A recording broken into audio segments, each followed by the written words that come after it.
Kristo.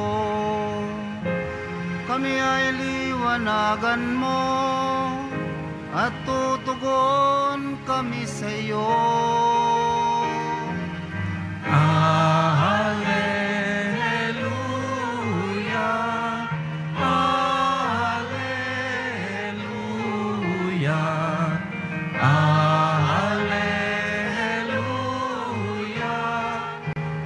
Alleluia.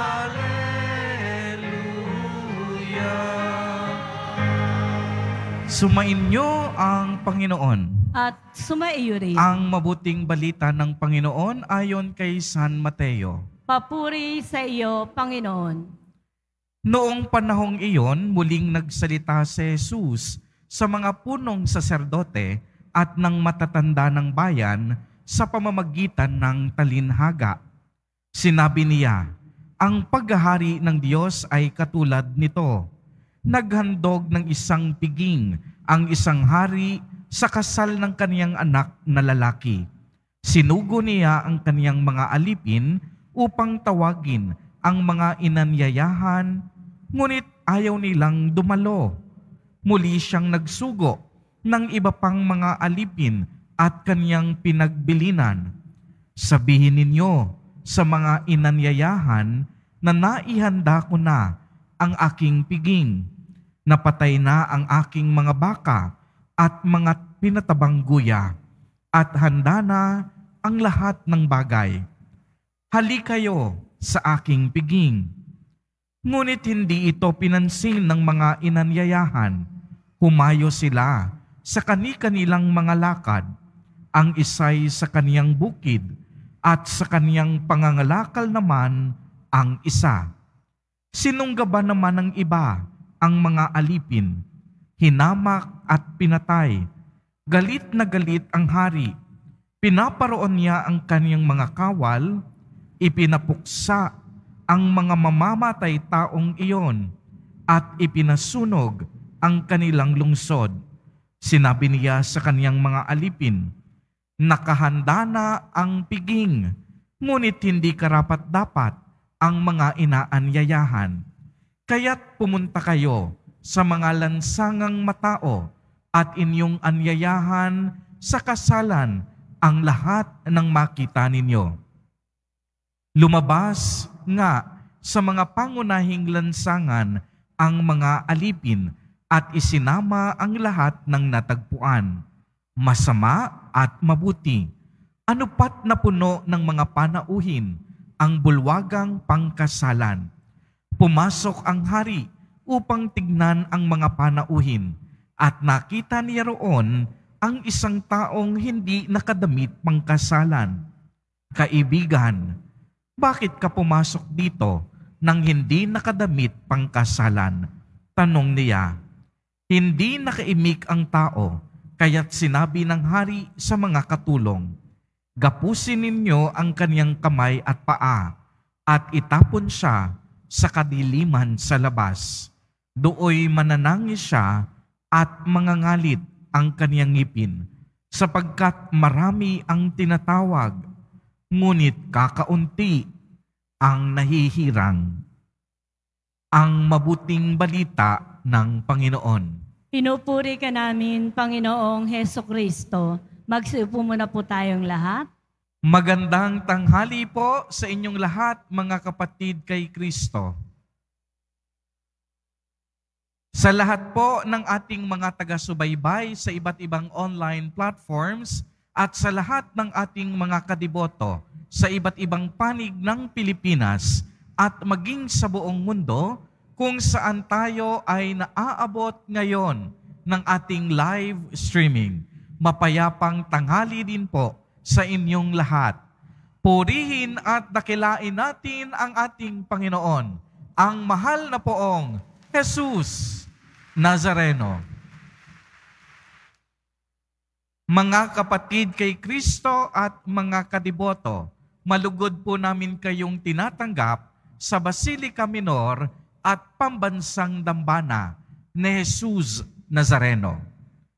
Alam po ninyo, mahigit 1 buwan na at atin nang sinimulan ang tinatawag na bare months Muli na nating nagkaroon ng excitement ang karamihan sa atin dahil ngayon pa lamang nalalanghap na nating paunti-unti ang halimuyak ng Kapaskuhan. Pagbukas ko po sa aking Facebook noong September 1, ay muling dumungaw sa aking wall si Jose Marichan. At napakahaba kong panahon ay narinig muli natin ang awiting Christmas in Our Hearts. Bakit? Kasi kilala po ang mga Pilipino sa may pinakamasaya at pinakamahabang pagdiriwang ng Kapaskuhan. Ngunit alam po ninyo, hindi lang ang Kapaskuhan, basta may handaan at pagtitipon, ay talaga namang kilalang kilala ang mga Pilipino. Sa atin pong ebanghelyo sa araw na ito ay inilarawan ni Jesus Nazareno ang kaharian ng Diyos tulad ng isang malaking piging ng kasalan. Napakadami ang inanyayahan ng hari, subalit ang mga inanyayahan ay hindi dumalo. Ang mga inanyayahan hindi nakahanda. Ang mga inanyayahan ay patuloy pa rin sa kanilang nakagisnang pamumuhay. Mga kapatid kay Kristo at mga kadiboto, ang banal na Eucharistia po ay isang piging na inihanda ng Diyos sa atin. Ito po ay kakaibang piging sapagkat ito ang tanging handaan na nakakapagpatawad ng mga kasalanan. Ito po ang tanging handaan na nakakapagbigay buhay. At ito ang tanging handaan na nakakapagbigay lunas sa lahat ng ating mga sakit at karamdaman. Sa banal na Eucharistia, mayroong naghahanda. At ang naghahanda, walang iba kung hindi si Jesus Nazareno. Sa banal na Eucharistia, ibinibigay ng naghanda hindi lamang ang mga makalangit na pagpapala at biyaya, subalit ibinibigay niya ang kanyang buong buhay para sa atin. Sa Eucharistia, tinatanggap natin ang tunay na katawan at dugo ni Jesus Nazareno. Sa banal na Eucharistia, hindi lamang tayo basta kasali, kung hindi kasalo tayo ng Panginoon sa mga biyaya niyang nakakapagligtas at sa buhay na walang hanggan. Uulitin ko po, napakahalaga nito, sa pagdiriwang ng banal na misa, tayong lahat na naririto, na mga nakikinig, hindi lamang tayo basta kasali, kung hindi tayong lahat kasalo ni Jesus Nazareno sa kanyang piging na inihanda para sa atin upang magkaroon tayo ng kaligtasan at buhay na walang hanggan. Kaya alam po ninyo, kahapon ay muling nagbalik sa aking alaala yung aking kamusmusan. Naalala ko tuloy, kasama ko noon ang aking mga kapatid at ang aking magulang, nagpupunta kami sa mall or department store para bumili ng bagong damit kung kami ay dadalo sa mga kasalan, sa mga paskuhan, sa mga pagdiriwang, at sa mga pagtitipon. Marahil, marami sa atin ngayon nais magkaroon ng maraming bago sa darating na Kapaskuhan.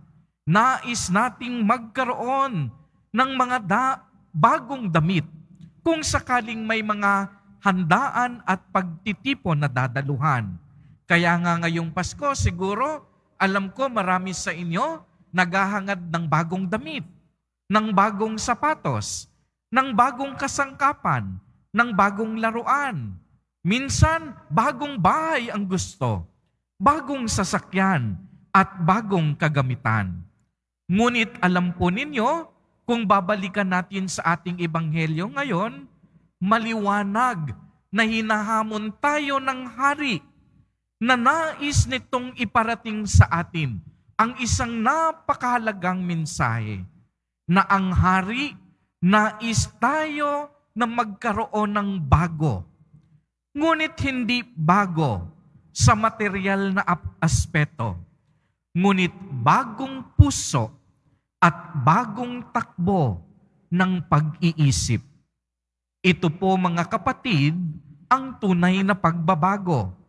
Tinutukoy dito, hindi ang pagbabagong pisikal, hindi ang mga bagong material na bagay ang ating dapat mithiin, kung hindi ang pagbabago ng ating puso at kaisipan upang tayo'y maging karapat-dapat sa banal na piging na inihanda sa atin ni Jesus Nazareno.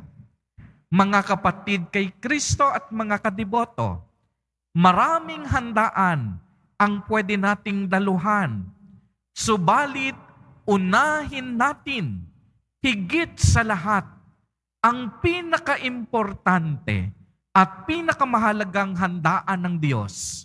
Walang iba yan kung hindi ang banal na Eucharistia. Kaya ihanda natin sana lagi ang ating mga sarili upang tanggapin ang biyayang ito ni Jesus Nazareno. Baguhin na natin ang takbo ng ating pag-iisip. Unahin natin ang Diyos. Hindi ko po sinasabing hindi mahalaga yung mga bagay na mayroon kayo. Pero ang nais kong sabihin, ang lahat na mayroon tayo, di po ba't ang lahat ng iyan galing sa Diyos? Kaya nararapat lamang na unahin natin ang ating Panginoon sa lahat ng oras at lahat ng pagkakataon. At ito mismo, ngayon, ang tamang panahon, hindi bukas, hindi sa isang araw, at hindi sa isang buwan, upang lalo tayong makapagbago. Ngayon, ang hinahanap sa atin ng Diyos, upang tayo'y makasalo ng Panginoon sa banal na pagpapalang handog sa ating lahat. Kaya lagi po nating tatandaan, bawat isa sa atin ngayon, binibigyan ng Panginoon ng pagkakataon upang magbago. Alam po ninyo, hindi nauubos ang pagkakataong ibinibigay ng Diyos.